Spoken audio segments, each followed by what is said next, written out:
Sudah menanggapi putusan MA soal batas usia Cagup-Cawagup di Pilkada 2024, Sekjen PDIP Hasto Kristianto menyebut jika hal ini merupakan suatu bentuk baru dari ketidakadilan.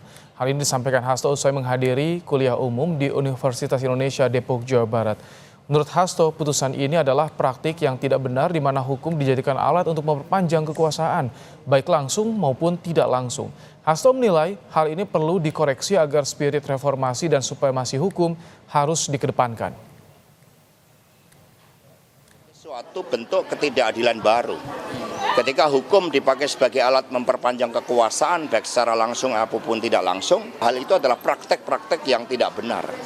Praktek autokrasi legalisme yang memang harus dikoreksi. Dan kita harus kembali pada spirit reformasi bahwa nepotisme, korupsi, kolusi, supremasi hukum, meritokrasi itu harus dikedepankan. Sementara Wakil Presiden terpilih Gibran Rakabuming Raka enggan berkomentar soal putusan MA yang disebut melanggengkan politik dinasti Presiden Joko Widodo. Gibran menyebut telah memberikan jawaban soal hal itu. Berkaitan dengan putusan Mahkamah Agung tersebut, Gibran sebelumnya pernah menyatakan dengan putusan Mahkamah Agung tentang perubahan syarat usia calon gubernur dan wakil gubernur itu terbuka peluang bagi anak-anak muda untuk ikut berkompetisi di ajang pemilihan kepala daerah.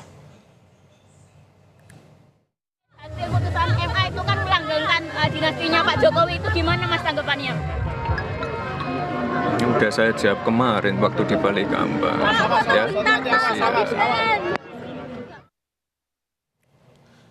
Mahkamah Agung memutuskan untuk mengubah syarat batas usia minimal calon kepala daerah di Pilkada. Dari semula 30 tahun ketika ditetapkan sebagai calon menjadi 30 tahun ketika dilantik.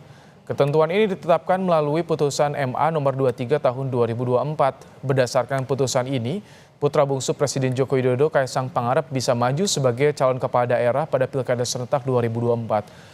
Kaisang saat ini berusia 29 tahun, sebelumnya tak bisa mendapatkan tiket untuk memperebutkan kursi gubernur dan wakil gubernur karena aturan batas minimum usia calon gubernur yang diatur KPU.